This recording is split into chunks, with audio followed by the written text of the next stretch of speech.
Hey YouTube, I am back. Had some technical difficulties on the last live. Come on in. That's all right. We started up a new live, part two. Come on in because I am not finished. I am not finished. I have a lot of information to share with you. Come on in. We're going to pick up where we left off. Come on in. Like the video, like, share, and subscribe. We're going to finish up this conversation where we're talking about tariffs. That's where we left off at. So come on in. Once I get a good number of you coming back in, we're going to pick back up. Come on in. Hey, had some technical. The weather's kind of bad here. It's raining, but hopefully we'll be good to go. Hopefully we will be good to go. Let me see. What was the last thing you heard me talk about? Because I was at the time when I took notice and it started reloading on my end. I was talking about the containers. So I'm going to pick up there. I'm going to pick up with the containers. The stats centered around the containers. Come on in. Double tap the screen to like the video. Like the video. Double tap the screen. Yes, but we back. Yeah, the weather's kind of nasty here. It's been raining today. It's a wet day. Temperature-wise, it's okay. It's just wet. But we're going to push through. I wanted to sit outside, have some natural sunlight. So we'll see how long I can do it for. But I have a lot of notes. Y'all, listen, I was taking so many notes last night. My wrist was hurting because it was just a lot. It's a lot going on. So it's a lot I want to talk about. Trying to give it some time for the notifications to go out so people will know we got a new live stream going. Happy Mother's Day. Happy Mother's Day. Let me know in the chat, where are you? Are you celebrating Mother's Day today? Where are you in the world? Double tap the screen for me to like the video. Appreciate you. Concepts, welcome. My name is Chic. Welcome. Chic, my channel is Chic Speaks on it, so you can call me Chic, C-H-I-C. The channel has my name in it. Come on in. It's 27 of you in here. Thank you. Come on in. Double tap the screen to like the video for me, please. Please. Thank you so much. We had some technical difficulties due to the weather. I live in Atlanta, Georgia, right outside the city. So it's been a wet day today on this Mother's Day. But I wanted to just be outside and have the natural light. So we're going to get through this. Thank you so much, y'all. Come on in. I have some information for you. We're going to talk about these numbers because China and the U.S. are both experiencing the effects of the trade war between the two countries. Heron, what's up? Thank you so much. Emperor, India loves you. Thank you, Emperor of Universe. Welcome you all. Do me a solid. Just double tap that screen. Hit the like button. It helps me out. It helps to circulate my content in the algorithm. I'm just trying to spread this information. Just say Wednesday, happy Mother's Day, moms. Happy Mother's Day. Got a lot of information to spread. And I want to pick up where we left off. So I'm sharing data surrounding the imports. 14% of Chinese imports come to the U.S. I'll repeat, 14% of Chinese imports come to the U.S. We are the largest importer of goods from China, meaning we're their biggest customer. Second is they're only sending 2% of their imports to that country. So the U.S. is their number one customer. So if they're not sending goods to the U.S., then that means they got a whole problem. They got an entire problem. Because what? They make their money off of selling their goods, right? We've seen on the news. We see all their shops and their manufacturers and all of that. Those people are in there working to create products that mostly are coming to the USA. Well, let's just say they was, because right now, for what I see, the shops, they closed down. They didn't close down the shops in the warehouse. Ain't nobody working because they like, what we doing? What is the point of making these mattresses when we ain't got nobody to send them to? Like, what we doing? What we doing? What we doing? We on the soup line. We are on the soup line. We on the soup line. Listen, that's how it translates to me when I see them Chinese people on the internet hooping and hollering and cussing and doing the most on the streets. Rightfully so. I ain't mad at them. I get it. I get it. But this is where we're at. 40% of the goods that come into the U.S. come from China. 40% of the goods that come into the U.S. come from China. So they're our biggest supplier. So most of the goods that me, you, your mama, your grandma, everybody use, most of those goods are items that come from China. China is the plug. Moral of the story, China is the plug. Listen, this is where it comes from. You may want you want to believe it was homegrown, but in a lot of instances, the products that we use, no. Sorry, but no. China we did that. Well, what about this? Yeah, we did that too. Well, then, yes. So that's what I'm coming to learn, that, China's hands is in so much of just what we do, like the products that we use, the things that we consume. Like, China is just all up in it. It is all up in it. About 80% of the material that is coming from China is impacted by 145% additional tariff that President Trump placed on them. This means that about 32% of all of our imports are subject to 145% tariffs. So if China want to send goods to the U.S., 80% of those goods are going to have the 145% tariff attached to them. Emperor says, man, American businesses are trying to set up here in India for cheaper production. Everybody trying to save a coin. Everybody trying to save a coin. Right now, we can expect to see a 25 to 35% drop in imports from week to week. For the month of May, we can expect to see about 35% decrease in incoming containers. So we're now in May. We are now in May. So what the expectation is a decrease in the containers that are coming in on the ships. It's a decrease. Thank you so much, Pixie, for the subscribe. Thank you. Thank you. Mark says you got a nice seat. Thank you, Mark. You all double tap the screen for me.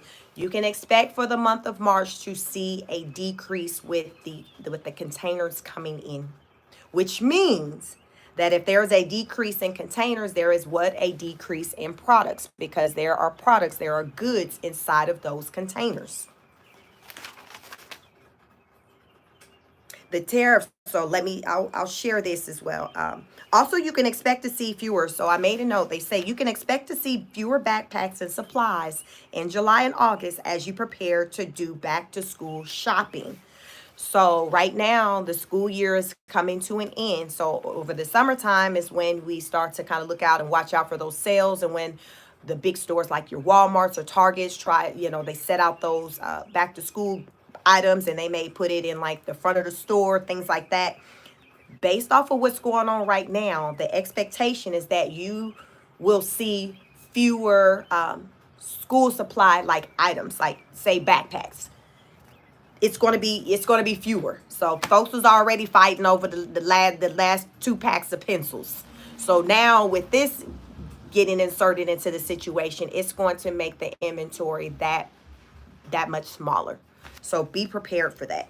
The tariff is attached to the cost. So let me explain to you all where the tariff price comes from. Let me explain to you where the tariff, because I just learned this. So when there's a item, a lot of times when all the time, when companies purchase products from these countries, so say we purchase, I use example, just keep it simple, a pencil from China. China sold it to me for $1, But that doesn't mean that when I go to sell it to you and it's on the shelf in Walmart that it costs $1. You see what I'm saying? Because I didn't marked it up. I've marked it up. So the tariff is attached to the price that the import, say China, placed on it when they sold it to me. So they're like, okay, Sheik, I got this pencil. I'ma sell it to you for $1 normally. But now that there's 145% tariff in place, they're like, okay, Sheik, the pencil's $1, but you know, your Trump, you know, your president talking about 145% tariff. Listen, I can't do nothing about that. So I'm gonna need for you to pay me $2.10. But you just said the pencil dollar. I know that, but we got to add the 145% tariff that your president has on these goods. So if you want this pencil, you have to pay me $2.10. That is the 145% markup on that product. So I'm like, fine. So I paid $2.10. Now I'm like, dang, I just paid $2.10. I still gotta, make some money. So then that's when businesses will attach some extra fees and things to make themselves sleep at night, better at night and feel like they kind of made a profit. So they add the additional fees. So the additional fees may come up to additional $5 if they say, I want to add some more fees. So we'll add another $5 to that. So now that dollar pencil is now $7.10. It's $7.10 because remember it was $1 initially. After the tariffs, it went to $2.10. So now I'm like, yo, wow, I just paid $2.10. I need to make my money back. So I need to make back for whatever I just paid for these tariffs plus whatever the extra fees or whatever else I got popping off that I need to recuperate. So I'm gonna add an additional $5.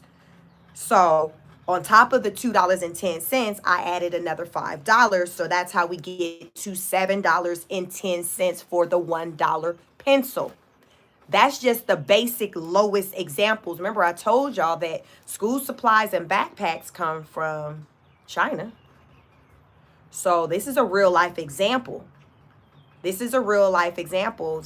said that's a lot. Exactly. But, it's rooted, it's the 145% tariff because without that tariff amount and the pencil was $1, then they wouldn't have had to pay the extra, $2.10. They would have paid, I guess, 10% on top of 10 cents.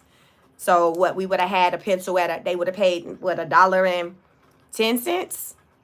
But now they're at $2.10, if my math's correct. But yes, so now that $1 pencil is now $7.10 because of the 145% markup. And you all, this is me estimating just additional fees that maybe the business owner may want to attach to that product for whatever. I added $5 on top of the tariff. Because your business, you're going to have your other little fees that you want to add and attach to the product outside of the tariffs.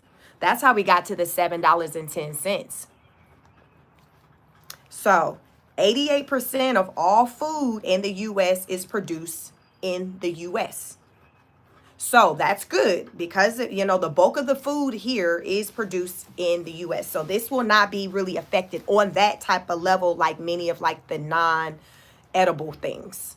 The food, because we do produce a lot of food here in the U.S.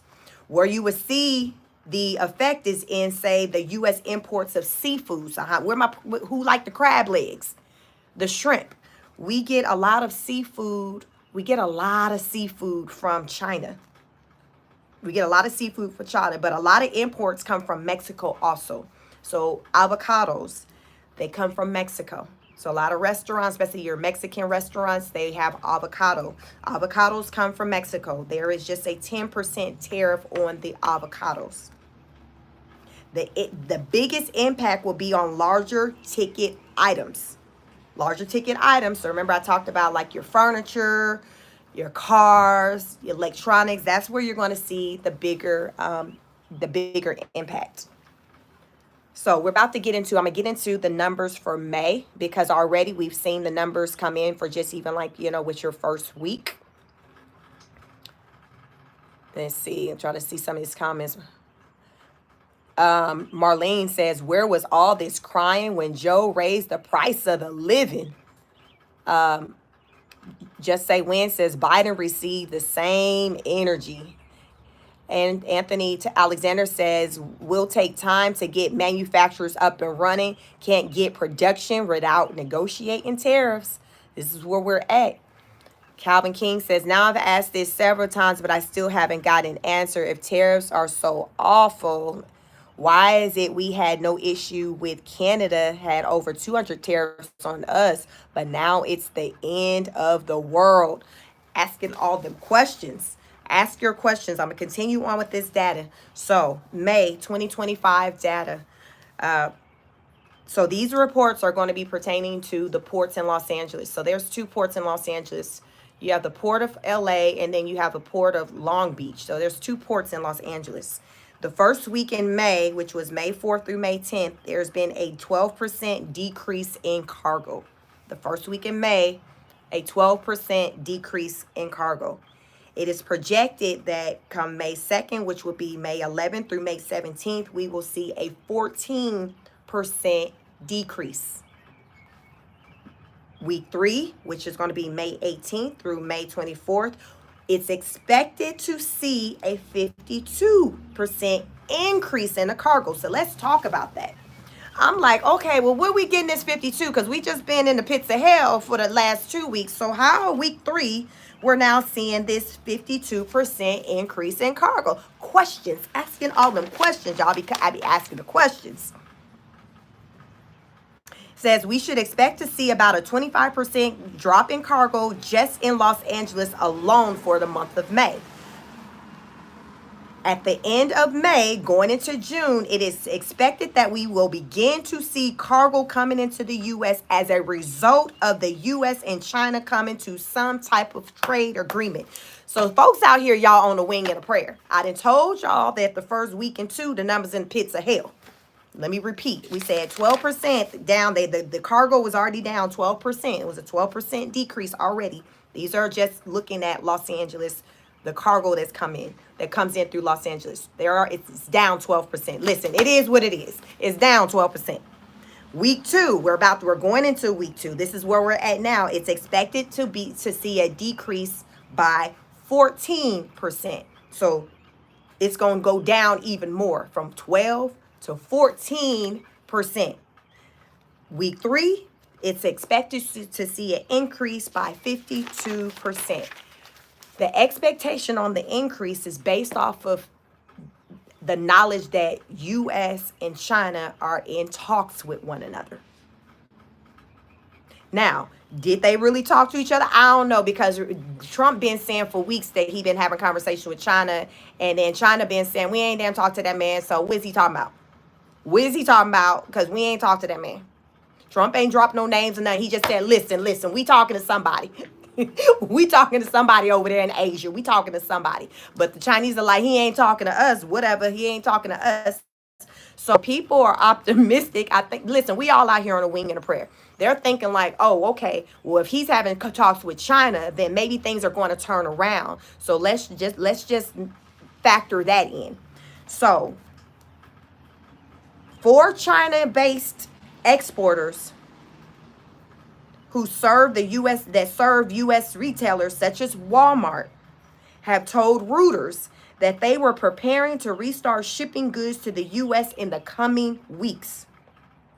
Exporters are hopeful that China and the U.S. will soon move forward to lower tariffs. So the positive number is just going off of just being hopeful that these 2 countries can come to an agreement. Now, I got a message for you all that I'm going to share from President Trump of what he said centered around that. Because a lot of people are just hopeful, just hanging on that these 2 countries can work something out. Because people are going through it. So they're like, okay, we need for them to work something out. So we're going to be optimistic and say by the 3rd week of May, they're going to work something out. We just gonna be optimistic. So that's where that increase of that 50+% came from. Just y'all, it ain't based off of us seeing what we seeing in real time. This is based off of what somebody feeling and what they want to happen, not based off of what we're seeing take place. Keep that in mind, because I'm giving you data based off of what we're seeing, but I'm also providing that data based off of what somebody hope to take place. Because right now, there's nothing that's out there that's saying that these countries have come to an agreement on anything. Chris says, I thought the COVID shortage were bad. This will be worse. Not even going to be a shortage. Average Americans just wasn't able to afford it. Sam says, even the China boycott shirts are made in China. China, listen, everything, like, y'all, everything we eat, breathe, like, y'all, low key, you may not like it, but like China is just all up in the mix. If you here in the USA and anything that you do on a regular, China's hands is literally all up in that. Sora says a lot of truckers are going to lose their jobs, which will ruin the economy since truckers are the lifeline of America. If these tariffs aren't stopped, listen, I got the data for y'all. Y'all take notes. We are the honor students over here. That's what I affectionately call my subscribers over here. We are the honor students. We are lifetime learners. We ask questions. We seek out answers. That's what we do over here. That's what we do over here.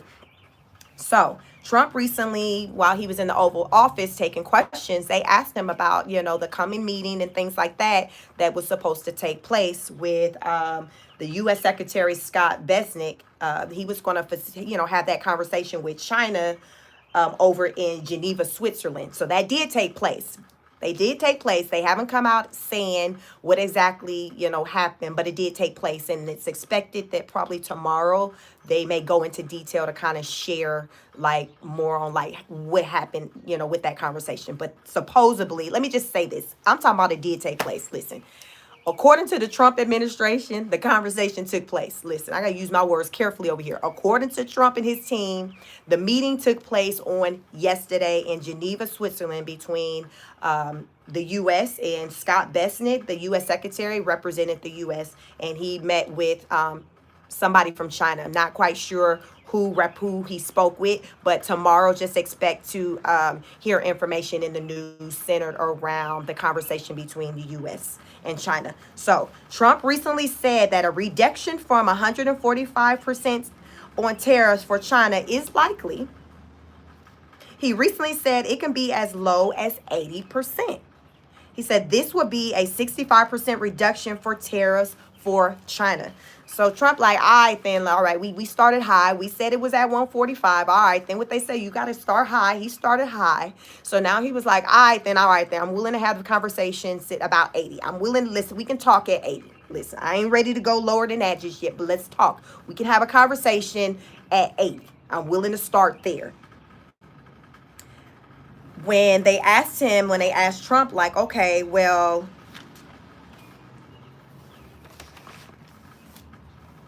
how would you feel? Would you be disappointed if your team that came back saying, hey, we weren't able to work out anything? He said he won't be upset if the negotiations don't reach a breakthrough deal. Trump said we already made a great deal. We're not doing business with China right now.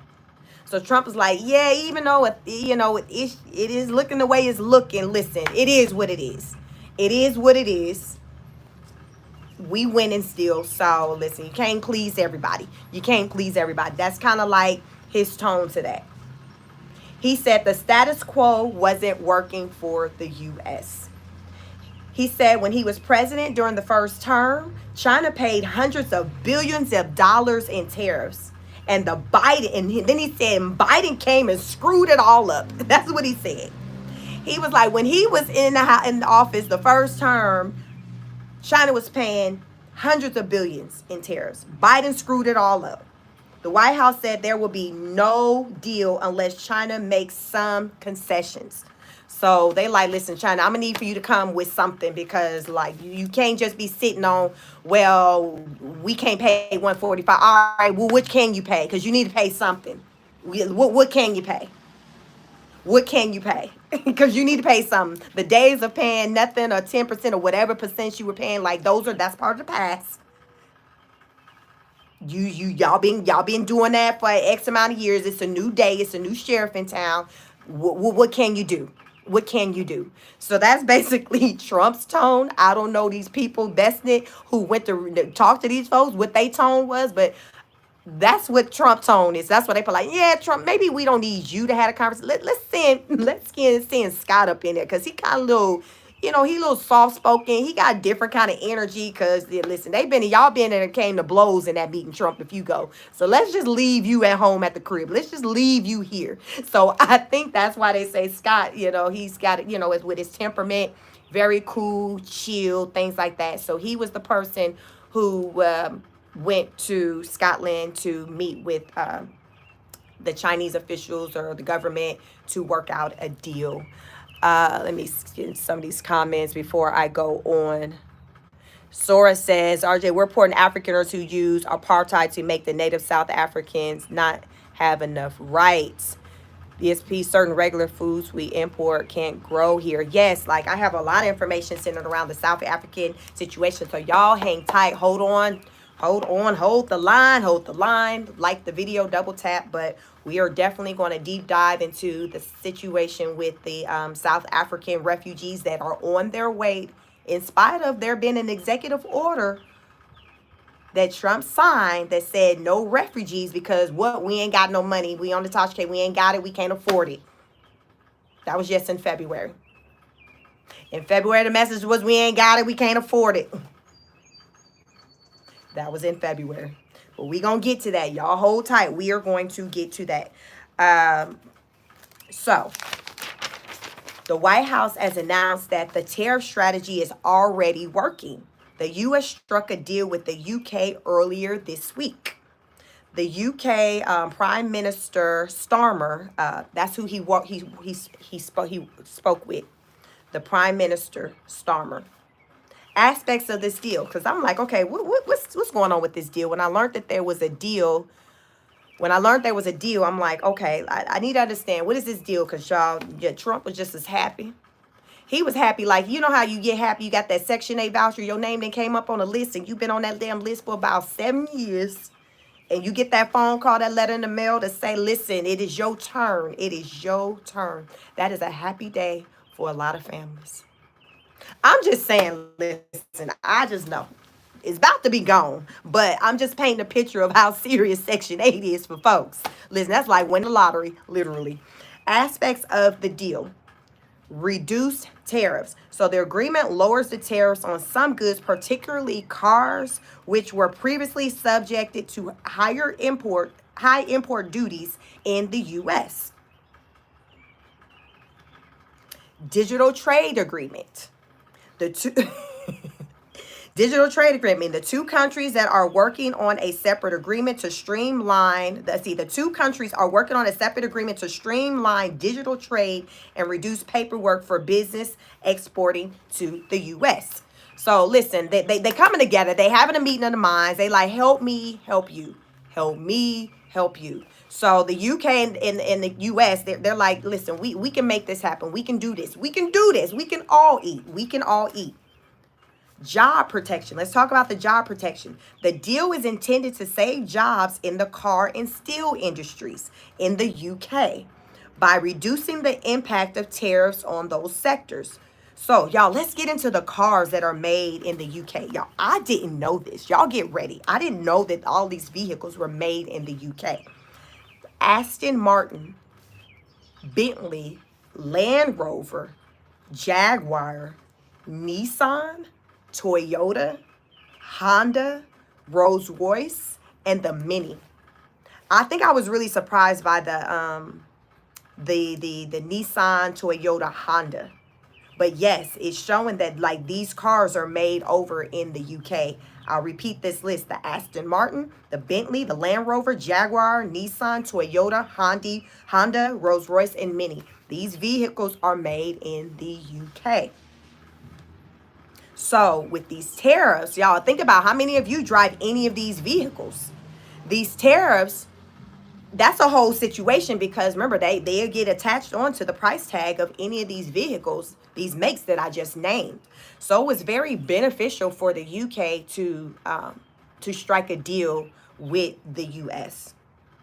Increase market access.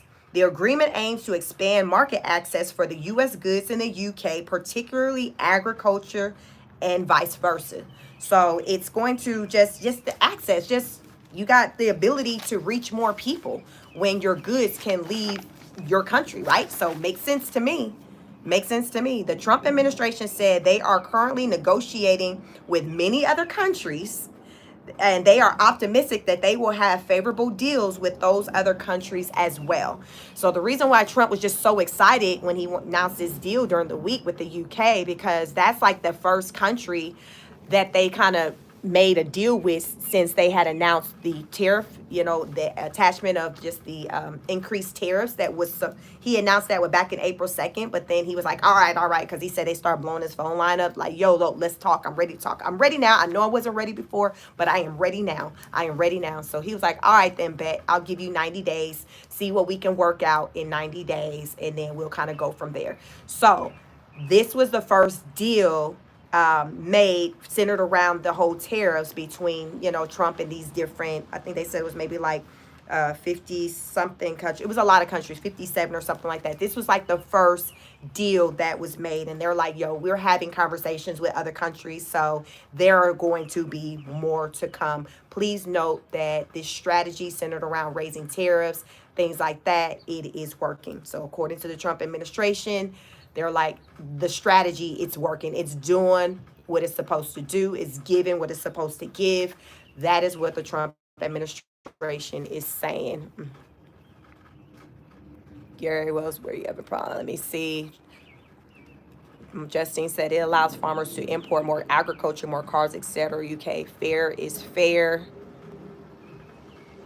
Tim said this is a 25-year rule with automotives. America, Gary said America first.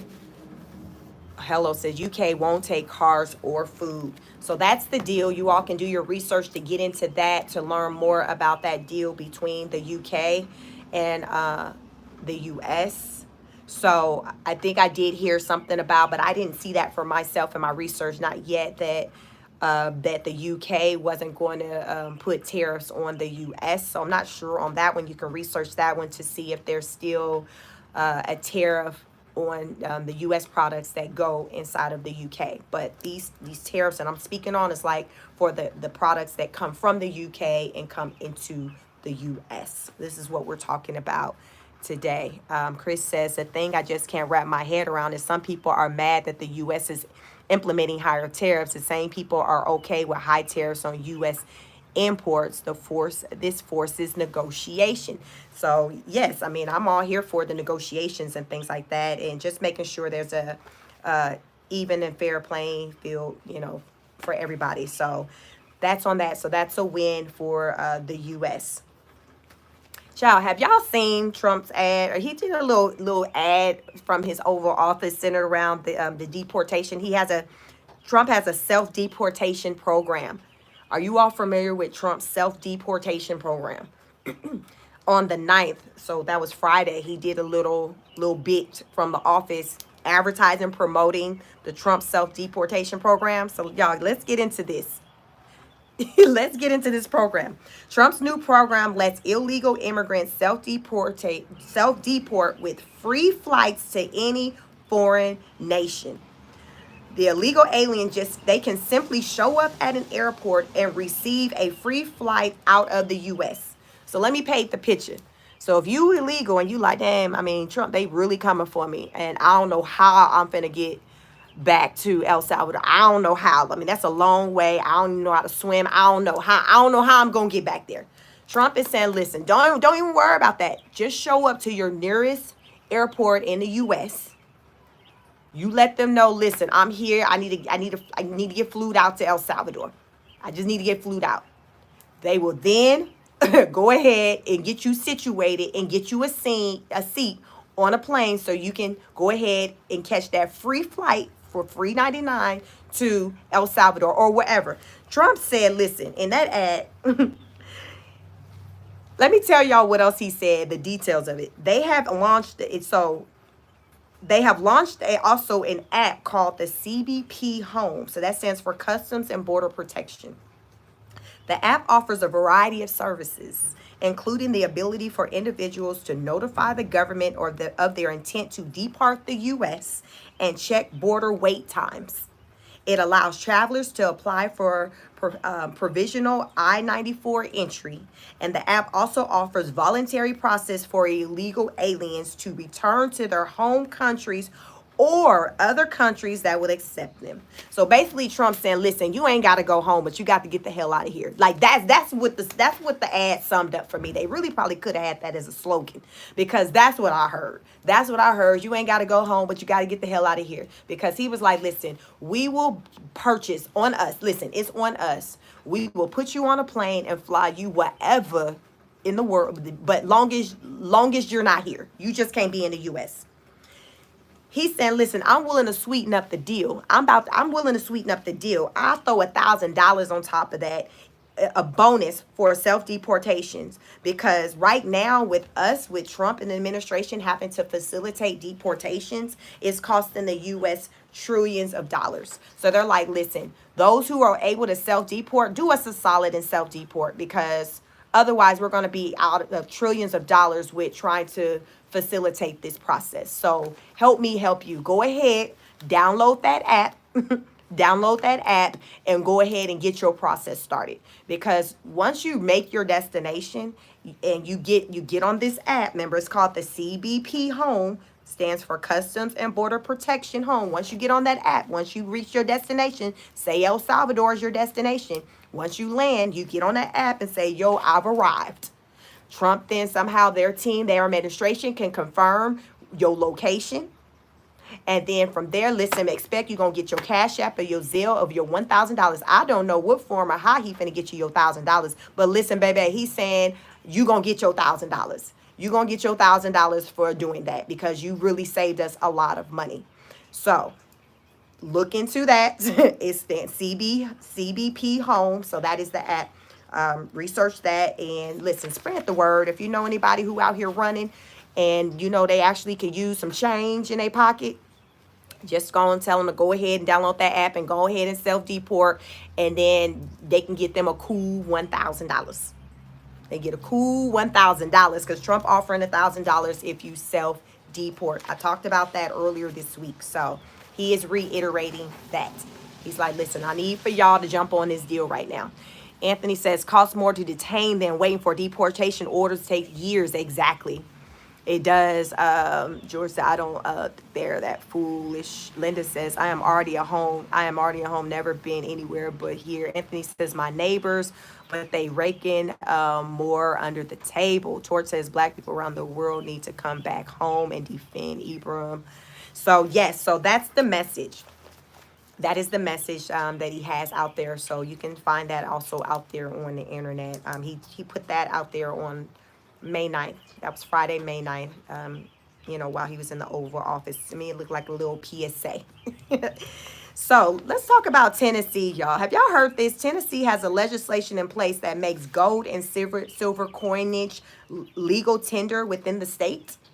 This means that gold and silver coins can be used to pay debts and taxes, though, but here's the caveat, y'all. So they're like in Tennessee. So if any of y'all, let me know in the comments if y'all anybody from Tennessee. So right now in the state of Tennessee, if you have gold or silver, like coins and things like that, coinage, you can pay your bills. If you owe somebody, like, you can pay your bills with that. But here's the thing. Though it's accepted in the state, it's legal, no one is required to accept them. So I got to thinking like, okay, if it's legal and nobody's required to accept it, what percentage of businesses do you all are going to accept somebody coming up to them and paying for whatever, let's just say gas, groceries with gold and silver? Because my thing is, there's no guarantee that where they go, somebody is going to accept it as payment, because this is just a Tennessee thing. So let's just say you come to Georgia, where I'm at, and you got some gold and silver coins, and you need to get you some gas. I don't see Quick Trip you going and accepting that when you slap it on the counter talking about, listen, 50 on pump 8. Like, I don't see them accepting that.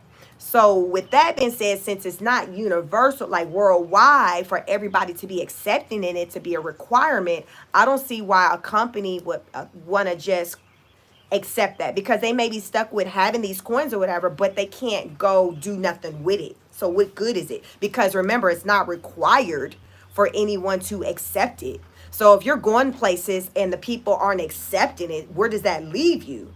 At least, with money right now, dollars, green, that that's right now within the US, that's accepted. So I see, to me, most companies still saying, nah, like we don't accept that, but we accept green, because they know that they're not going to get pushback when they go anywhere else to use that green. Does that make sense?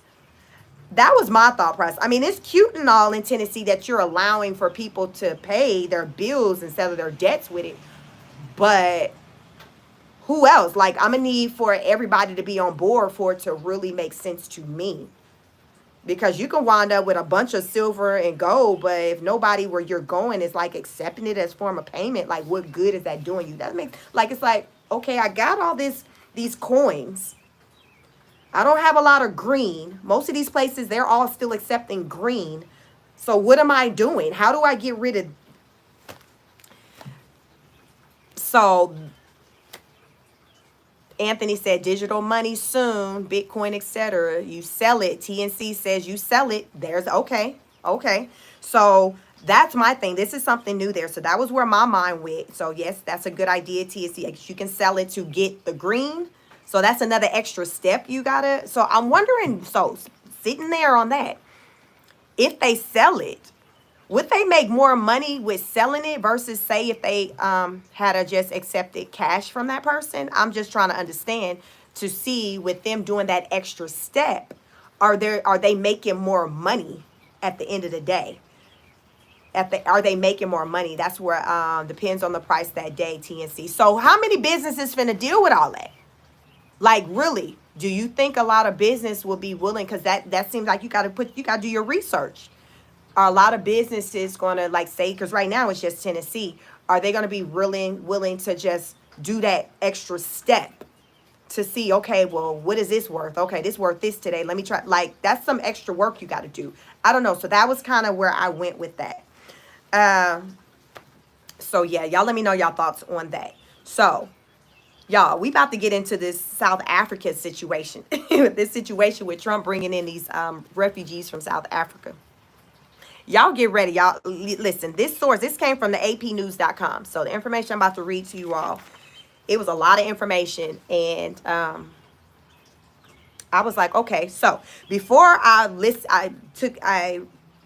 read this article, I had watched this documentary out there on YouTube where there was this guy. It was a black guy. He was from, I think, the UK. And he went over to South Africa, and he went into one of, like, the really poor communities out there in South Africa, in the white communities. And these people, like, picture like a trailer park, but maybe not even as nice as a trailer park. But a trailer park with still people having tents outside that they living in. Just picture that. I'm just trying to give y'all something to look at, because I don't even think they probably even had trailers, but they had tents. So just picture that.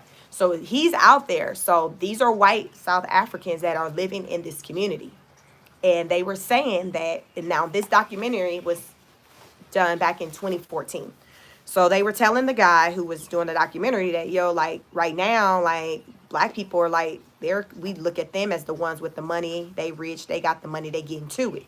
So he was like, really? They was like, yeah, like, things are different over here. So black guy goes into, South Africa, other communities, and see, you see some black people doing it.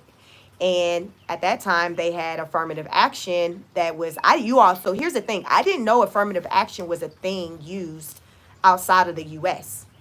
I thought affirmative action was just something that was here used in the U.S. to help people who were just underserved, people of color and things like that, be able to be guaranteed to be considered for job placement. So from this documentary, I learned that in South Africa, at least in 2014, they have had a affirmative action. They call it AA, affirmative action. So he was, riding around with this black guy that lived there that was doing very well. And he was like, yo, like, and then this other guy was like, yeah, right now if I go up for a job and a white man go up for a job and we both got the same education, I'm getting that job all day long. This is what the black guy said. So they talked about, yes, you got more black people that are like getting to the money, but still, when you look at the numbers, it's still more white people, like 60% of the wealth, like it's still way more white people getting to it. But it's no longer the situation where it's like all the white people like more so getting into it and few black people. It ain't like that. So in South Africa, you got some white people that are down bad over there. You got black folks who down bad, but you got some white people too. You got some white people, and they ain't happy about being down bad. Because remember, they had forever, they was up here. Now they down here. I told you, they in a community with some tents. I talked about trailers, but now when I think about it, I don't think they probably didn't even have no trailers. But they was down bad. They was down bad. So that's what I learned with that. And I'm like, okay, I see what's going on. You got poor black people and you got poor white people. Gary says, you know what? I mean, every few years it gets corrected and then it comes back. VSP says, yes, in that sense, you're correct historically. So the Trump administration will welcome more than 24 South Africans to the U.S. as refugees in the coming week. The first group of African refugees are arriving on Monday, so that's tomorrow. They're arriving tomorrow at the Dulles International Airport outside of Washington. The flight will be the first of several in a much larger scale relocation effort. So remember, so I want y'all to keep this in mind. So remember, Trump has these deportation, these centers, what do you call it? The deportation, these centers, as they're rounding up illegal immigrants, and they're housing them, waiting to put them on to some planes to get flued up out of here. So he's rounding them up. We see every week. I've reported on it. Okay, they've rounded up 500, 400. Y'all, this is an ongoing thing. They was like, y'all, we're not stopping. Even though the courts are saying we can't put them on the planes just yet, we're not stopping. We're still going to round them up, because one day we're going to get the green light to put them on a plane and send them anywhere but here. We're not stopping. I told y'all Trump just did a commercial advertising talking about, listen, go to the airport, do self-deportation. So he's still focused on getting the illegal, remember, so keep in mind, illegal immigrants out of here, refugees out of here, all of that. He's focused. Listen, he said, we don't have money. This goes back to February when he started signing executive orders. He said, we do not have money to basically take in extras. Like we already got this $36.22 trillion debt. We don't have it. We on our Tosh K, we ain't got it. You can't come here. And those of you who are here, we got to send you back. We can't do it anymore. Our states can't handle it. The government, like, we can't handle it. This is his message. This is what he put out there back in February when he actually signed the executive order centered around this. So fast forward to today. We are now in May. The Trump administration has accused the black-led government of pursuing anti-white policies at home and anti-American foreign policies. The South African government denies the allegations and says the U.S. criticism is full of misinformation. So President Trump is saying, okay, I want the South Africans to come over here to the U.S. They're refugees. I want them to come over to the U.S. because in South Africa they're being mistreated, and things are, their property, their land, they're taken away from them. So I want them to come to the U.S. because remember I say they're being mistreated. Think about that lingo when the word mistreated, because there was a lot of illegal immigrants, or people not even that's illegal, or people who came over here through programs. Through previous administrations centered around them trying to run from something that just was bad over there, wherever they came from. They were trying to get away.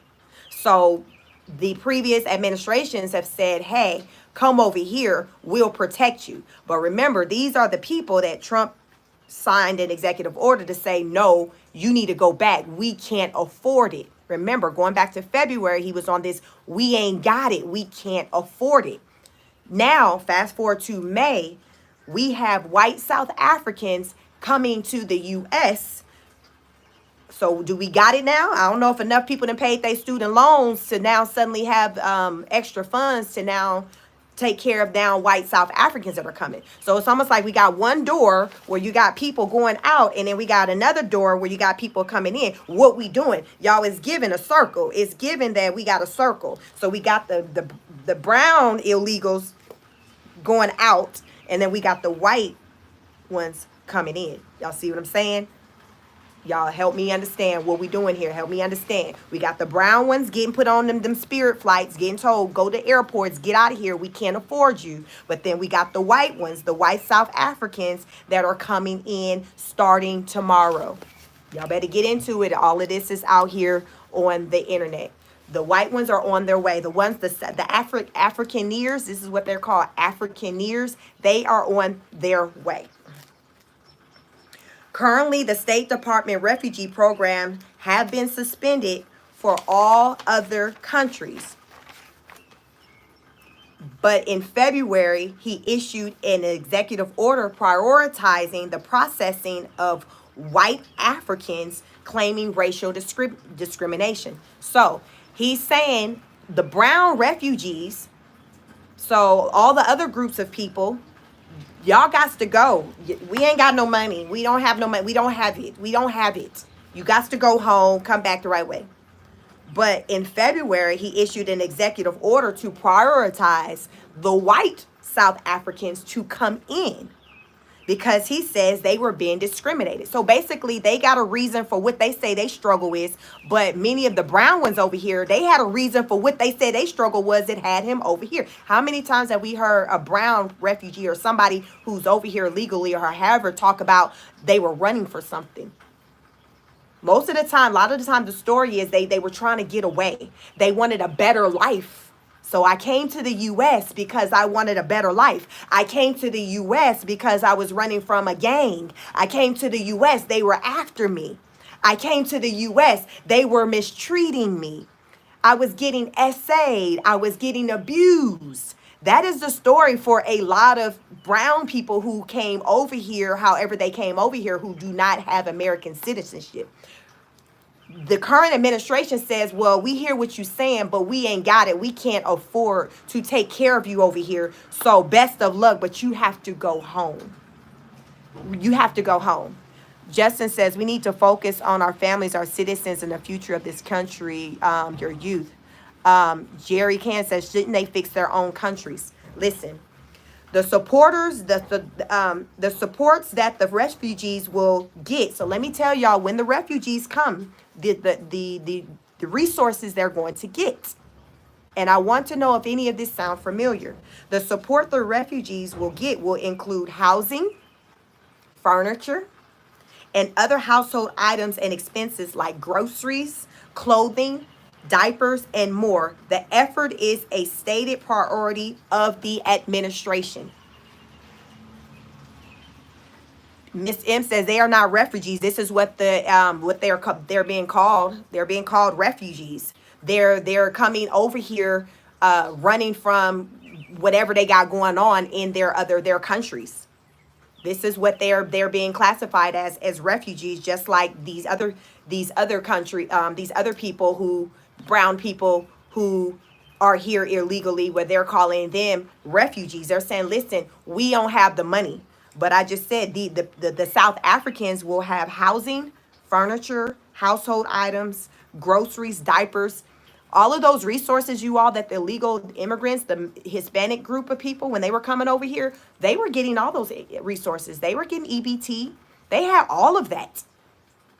They had all of that. The previous administration, the Biden administration, they was getting all of those resources to be over here, which is why Trump said, no, you guys, you can't utilize our resources anymore like this. You have to go home, which rightfully so. I'm with you on that.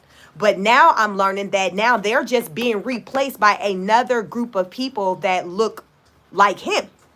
They just don't look like me. So it's giving, well, is it not really about having the illegal or people who aren't from here? Is it about what the group of people look like? I'm just trying to understand, like, what are we really doing? Is it centered around, okay, I want people over here, but I want them to look a certain way. I know I told them they can't come, but I told them they can come. And the ones that got the yes, you all, looks like him. The ones that got the hard no looks like me and maybe some of you. I'm just calling a thing a thing. I'm pointing it out there, y'all, because there is a whole lawsuit pending centered around this.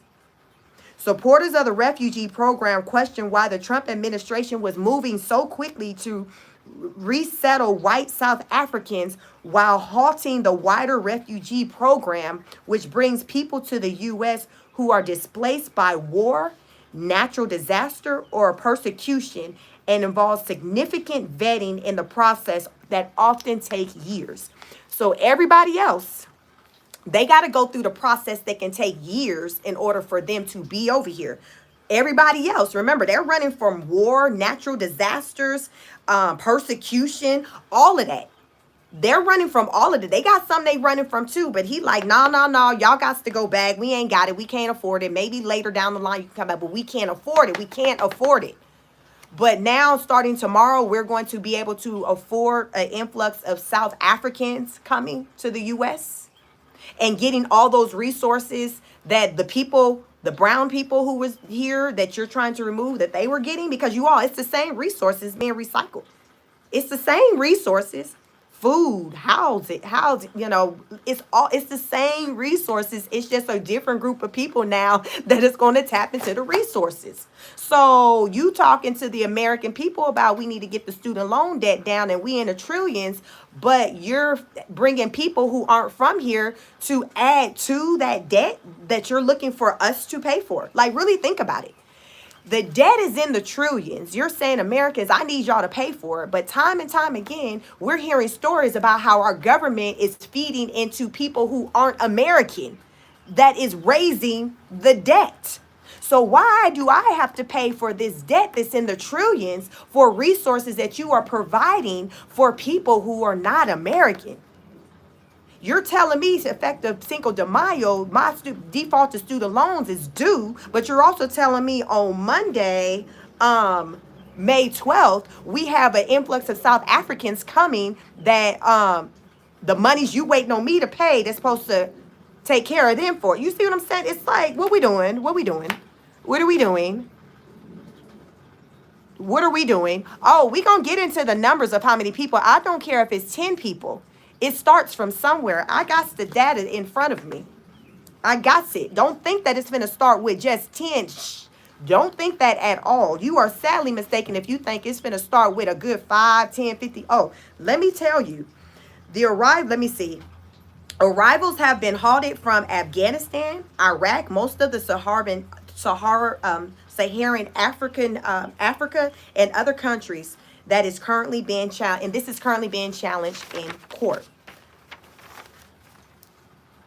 The Trump administration alleges the South African government has allowed minority white Afrikaner farmers to be persecuted and attacked while introducing an expropriation law designed to take away their land. So Trump now, he has this whole narrative to say, okay, we gotta bring them over here because they ain't doing them right over there. They ain't doing them right over there.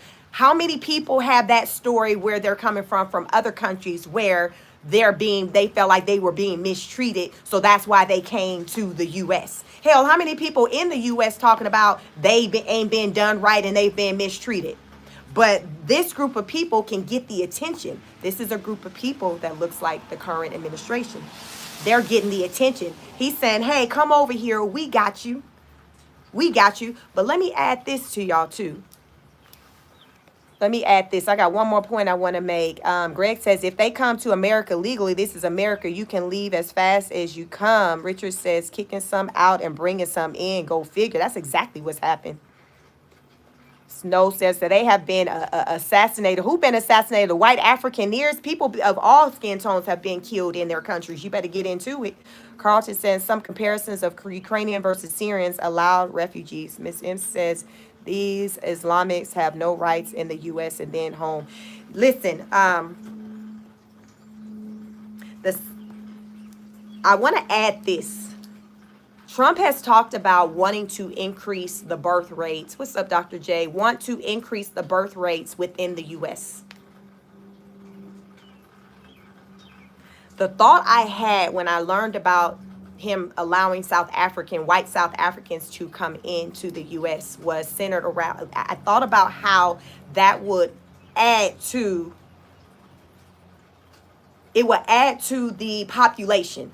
It's definitely going to increase the white population. But if his agenda is for people to have more babies, bringing in people, say in a particular type of group of people that looks a certain way, that's going to help with those numbers. Because remember, I pointed out that in a previous live that he wants to, it's not approved, but he wants to offer a $5,000 baby bonus for women who are willing to have more children. And I said, miss me with that. 5,000 ain't hitting on nothing. But if you bring in a group of people from another country, child, when I watched this documentary when I told you how bad these people are living, all the families had little knee-high kids crawling, and then the woman had one in the oven. So what I came to see is, regardless on how down bad their financial situation was, these people were still procreating. So when I think about Trump and him wanting to increase and more people having babies and things like that, and seeing this situation with white South Africans coming to the U.S., I'm like, that is going to help out with that number. That's going to help out with that number, because what I've come to see a lot of times, I notice that people who are poor, who don't have a lot, they have kids. Have y'all come to notice that a lot of times the people that got the most kids are the ones that strap the most? Where you like, why are you still having these kids? But the people who are getting to it and who are responsible with their money, they're like, these kids cost too much. They ain't having a slew of kids. I took notice of that, and I noticed in the documentary, people who were really just going through hard times in this documentary, they were just popping these babies out. So I really feel like with Trump bringing over the South Africans and things like that, it's going to help with that number that he's trying to increase. The South African government has said it was surprised by the claims of discrimination against Afrikaners because white people still generally have a much higher standard of living than black people, more than 30 years after the end of the apartheid system of white minority rule. So the Africans are like, what are you talking about? White folks over here still ruling stuff. You're going to have a few of them over here that's down bad, but the vast majority of what we got going on here is still predominantly operated and being controlled by white people. So what is you saying? Show me where you getting your information from, because these numbers based off of the population and the people we're seeing in these positions, they're not black people in large numbers like you're saying it is. It's still more white people that are running ish over there. Major refugee aid groups have sued the Trump administration in February 2025 over his executive order to suspend the federal refugee settlement program and funding for settlement agencies. Melissa Keeney, an attorney at the International Refugee Association Project, said the U.S. has a moral and legal obligation to protect refugees, and the longer this illegal suspension continues, the more dire consequences we will be in. So the suspension is only against brown people, period. I don't care how you slice it and dice it, how you don't like what I'm saying. Do your own research. Look into all the countries that currently have the suspension, all the countries that the suspension applies to. The only country right now where it's not applying to is South Africa. And it specifically is saying white South Afrikaners are headed to the U.S. as of tomorrow. Y'all better get into it. Do your research. Anthony says, I don't rule anything but my destiny. Talking race equate racial perception, and Devo procedure says that will end all confusion. MS says, let them go seek asylum in Muslim countries. Trump said the program was suspended because cities and communities had been taxed by record levels of migration and didn't have the ability to absorb the large number of migrants, in particular refugees. So remember, he said he was on this, we ain't got it. We can't save everybody. We've been saving people, but we don't have it anymore. It wasn't that long ago he was saying that. And it's like, okay, Trump, I see you. Yes, with this debt we got, you're right. We can't afford it. You right. We can't. We got. I'm sorry, you had a nice run over here, but you got to go back home. We can't afford it. I'm with you. But fast forward to today, suddenly what we got some money now to where we can afford another group. Cause y'all, what's happening is just another group coming in. We had a different group, this group over here, and he said, y'all got to go home. And I don't know when you can come back, but we got this group over here that's been told, oh yes, go ahead, you can come in starting tomorrow. Y'all better look into it. Starting tomorrow, you can come, and we got you. Don't worry about room and board, shelter, food, whatever. Because y'all remember recently we were hearing he's trying to Section 8, the EBT, listen, he's trying to free up that money because it's getting reallocated to another group of people. The money is being reallocated. So you American citizens who have been getting these resources, he's saying, listen, it's time to come up off of it, because he got a new group of people that are soon to come in starting tomorrow who will need those same resources. You all, these are the same resources that many of these illegal aliens were getting. The same ones that are now in detention centers, these centers that he got them housed up in, they were getting these resources. So now that these resources are freed up from them no longer using, he got a new group of people that's coming in that's going to utilize those resources. You all get into it. It's on the internet. They're coming tomorrow. Don't say you ain't heard it. You heard it over here. Hit the like button. They will be here tomorrow. Now, I don't know. I haven't learned yet when they come what communities they're going to be embedded in for like housing job. I don't know. I just know that the airport they're coming through is like some airport outside of Washington, D.C., and the first group is coming tomorrow because there's more flights, more people getting flued out. This is just the first group. South Africa says there's no persecution in South Africa. And the South African government said that the white minority Africans are among the richest and most successful people in the country. They are amongst the most economically privileged. So they said, what the freak are you talking about? These people that's coming over, their group, yes, you're going to always have some that ain't going to be getting to it. Blacks, Asians, whites, Hispanic, no group of people, everybody getting to it. You're going to have some that's down at the bottom. That's every group of people, every group. But when you look at the numbers as a collective, the vast majority of people in South Africa, just like over here, that are getting to it is white people still. So they're like, what you talking about? White people are getting to it. You got some that are down bad, but that is not the collective. That's not the collective. He says there are 2 points that, so the the South African government said there are 2.7 million Afrikaners among South African population of the 62 million, which is more than 80% black. So even though the vast majority of the population is black, the vast majority of people in large numbers that are getting to it are the white people. Let me repeat, it's more people over there that look like me, but the people that are getting to the bag, that's the shot callers, are the white people. But remember, he's saying he bringing the white people over because they get mistreated over there. What? He didn't say I'm bringing the black people over because they get mistreated. He said I'm bringing the white ones over here. You mean that group of people that's still running ish?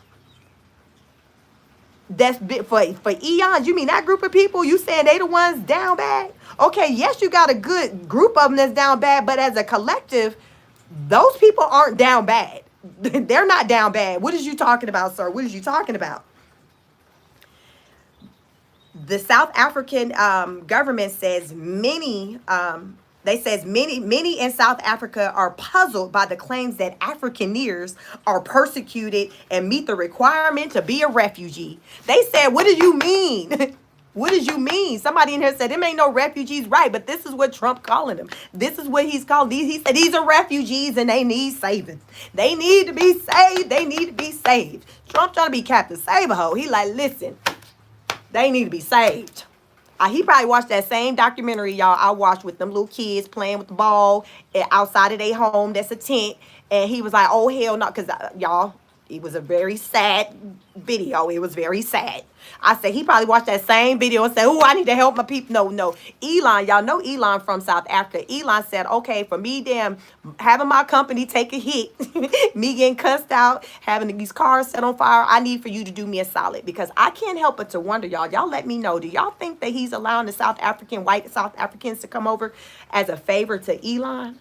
Like, really think about it, because Elon been working for the administration. What has Elon really gotten out of it? What was it in exchange for Elon with him going to handle Doge work underneath the Trump administration? So I can't but help but to wonder if maybe he's like, yo, like, can you bring some of my people over here? I'm just saying, it's just my thought, but y'all, y'all go ahead and let me know in the comments. Many Afrikaners are successful business leaders, and some serve in the government as cabinet ministers and deputy ministers. Y'all, these white South Africans are over there winning as a collective in South Africa. Them Afrikaners are winning. I told y'all 80% of the population is black, are the white ones. The same group come to the USA and get our resources. Them resources that they hounding us about paying back the money for, because like I said, when it comes to us, they ain't got it. They ain't never got no money. Trump ain't talking about stimulus checks since he been back in this house, and y'all know people are bad. How many of y'all can use a stimulus check today? Ain't no stimulus, nothing. But we talking about how other people, once again, can get the money, the resources that we as American people, taxpayers, he's talking about ways in which how those resources and things that we pay into, how other people can gain access to them. Because many of us, including myself, have tried to get certain resources when we've been in situations and we've gotten a hard no, a denial. I know I've gotten a hard no when I've been laid off before.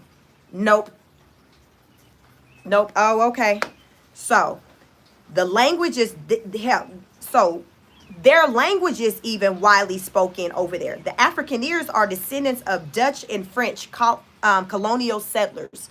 So even over in South Africa, they're winning so much to where their language is widely spoken. Their language is widely spoken over there. Remember, these are descendants of Dutch and the French.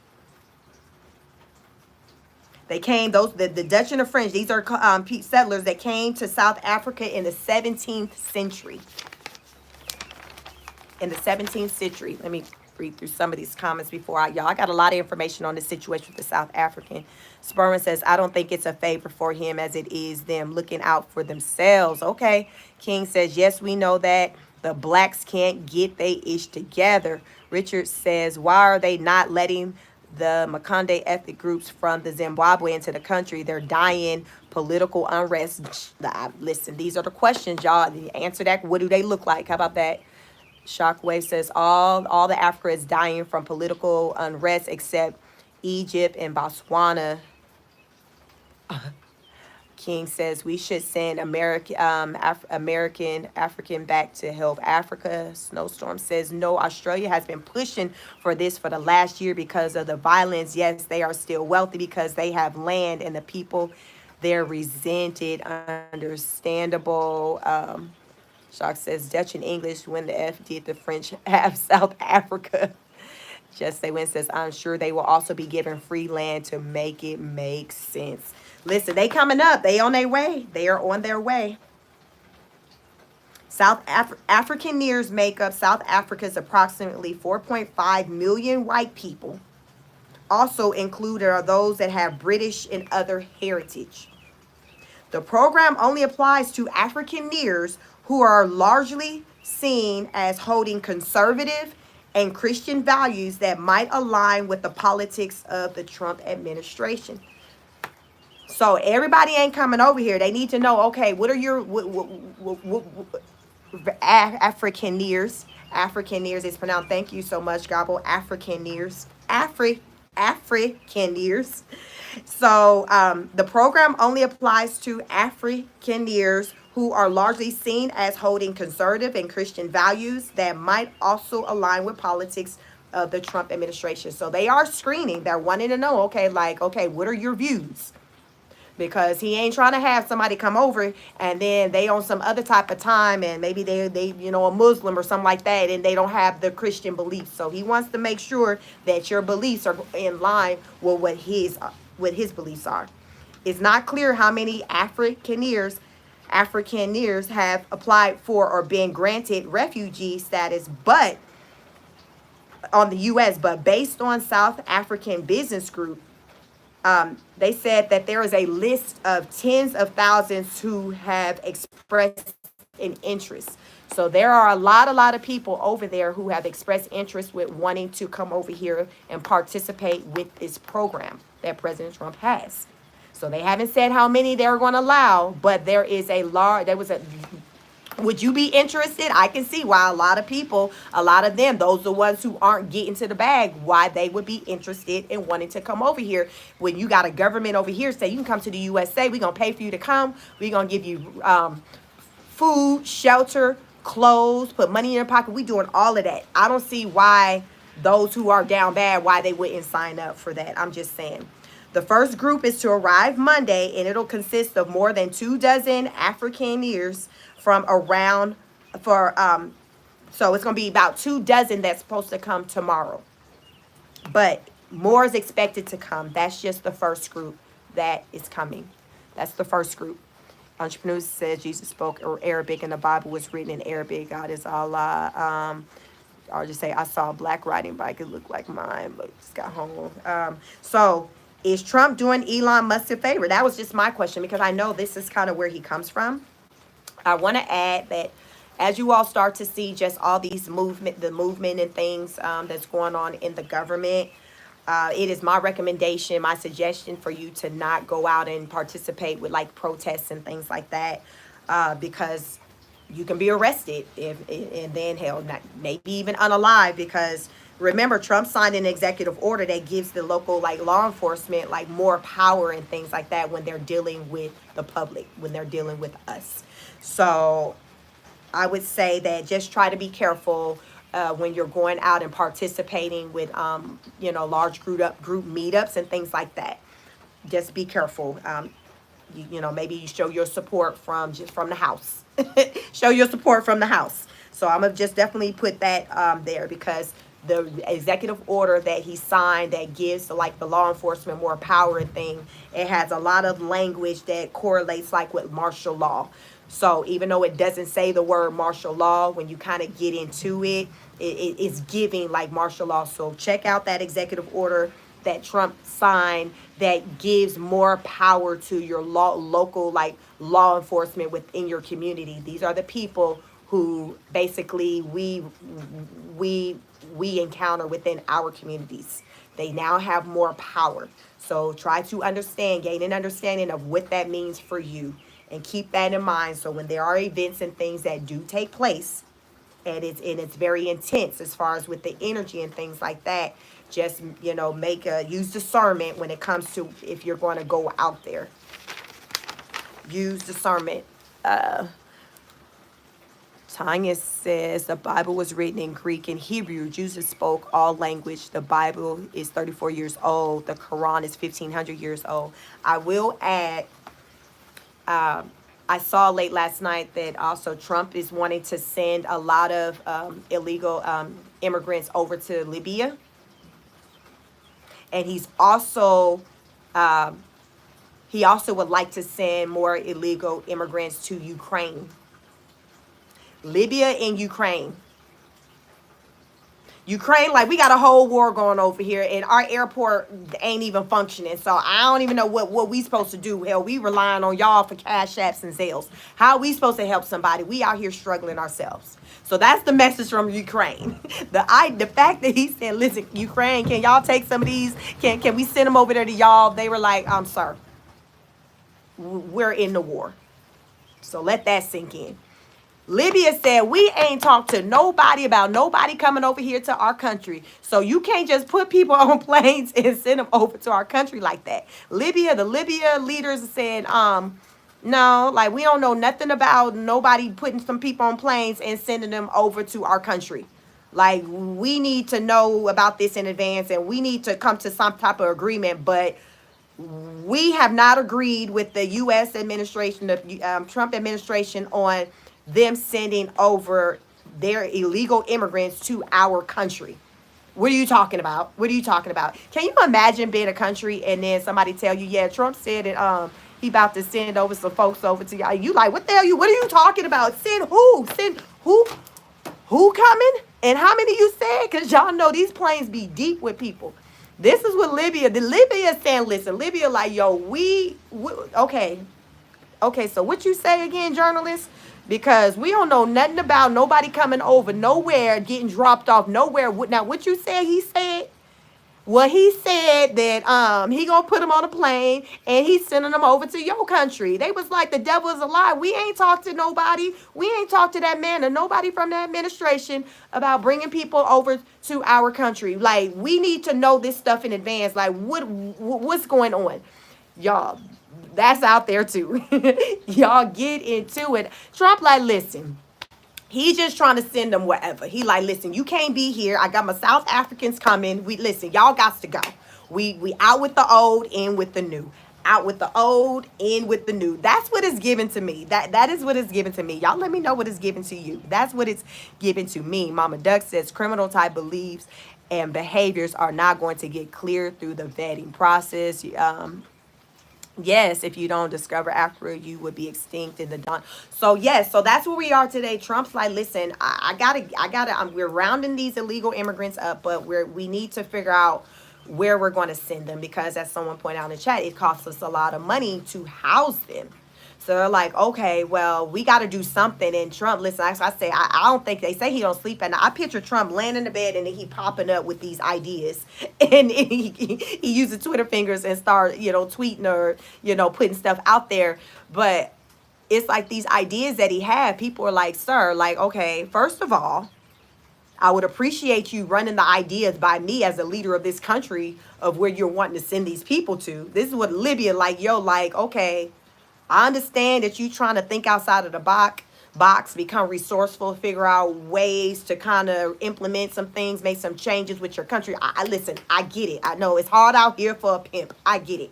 But I'm going to need for you to pick up the phone and talk to me about these ideas, because we don't know nothing about you flying people over to our country. We ain't signed up for that. And think about it. These countries have to have resources in place and things like that to absorb these people that are coming over to their country. So I don't know, as far as with these people that are to go to Libya, are they necessarily identified as criminals, or are they just illegal immigrants and their countries aren't accepting them back? I don't know. I didn't see that part. But what I do know, Libya said, you a MF and lie. We didn't tell that man. We didn't tell them that they can bring people over here. I don't know what he owned, but like,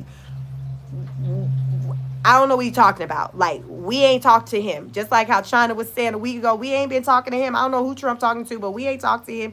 Libya's saying the same thing. Like, we have not talked to this man. So you talking about he's saying he's sending people where? I don't know where they gonna go, because we have not talked to anybody. And Ukraine, remember, Ukraine got a whole war going on. Ukraine said our airport ain't even functioning. So how the freak they supposed to come to our country when we got a whole war going on? So we losing lives. That we ain't got enough. We don't have anybody to greet the people at the airport to talk about welcome to Ukraine. We don't have nobody at the airport talking about welcome to Ukraine. Our people out here fighting this war. And matter of fact, we ain't even got a functioning airport, because why ain't nobody trying to fly into Ukraine right now? We in war. We in war. The airport, listen, it ain't giving what it used to give because we're in war. So what do you mean you want to send people over here? Y'all, I tell y'all I'm not that creative enough to come out here and be making ish up, telling y'all this stuff. All of this ish is real. As crazy as it may sound, all of it's real. Not just 50% of it, 60%, 100%. Listen, to keep from crying, you got to laugh. To keep from crying, you got to laugh. People ask, so Cheeky, okay, you got some good news for us today? I don't know. Let me think, out of the information I shared with y'all, what could fall in the category of good news. Okay, I guess I would say the deal that U.S. made with Ukraine, not Ukraine, with the UK is a good deal. Yeah, I mean, listen, that's all I got. That's all I got. I mean, it is what it is. Snow says, just in the last hour, they teams told the press that China agreed to significantly cut the trade deficit. That tells me that, yes, they absolutely were talking about. Okay, Putin is meeting Zelensky in Turkey to negotiate to the end of the war. I seen Putin and the president of China was together. I think was it over the weekend. I seen them in a room together. They was at some event I think the U.S. wasn't invited to. I said, "Oh, what them two talking about? That's scary to see them in the same room with each other." Um, Miss M says, Tanya gave me 10. Thank you for keeping the people informed. Thank you, Tanya. Appreciate you. Thank you for the super chat. Thank you so much. Just M says, if you see what is happening in Europe, you would think thank God for President Trump. You said what's happening in Europe. Justine says UK trade deal accomplished. So Lucky says, isn't funny how the U.S. official, aka U.S. diplomat too, no name at all, is the one who said they were deporting to UK. Rob says, I'm Hispanic. My family came to the U.S. legally. I support illegals. I hear a lot of that, Rob, with people who, because my thing is just come over here the right way. And even when it comes to like the people from South Africa, like I don't care who comes over, but like I think that everybody should have to adhere to the same process. Like if you're saying this group of people have to adhere to a certain process with coming over, and that process could take like X amount of time, I don't think that another group of people should get a fast track of that process and be able to jump the line. Because that's what I look at it. I call it looks like to me it's jumping the line, just because to me it's given because you look a certain way, because I don't know how else you slice it and dice it. I don't know how you slice it and dice it. I don't know how you slice it and dice it. To me, it's given, okay, this group of people can come because of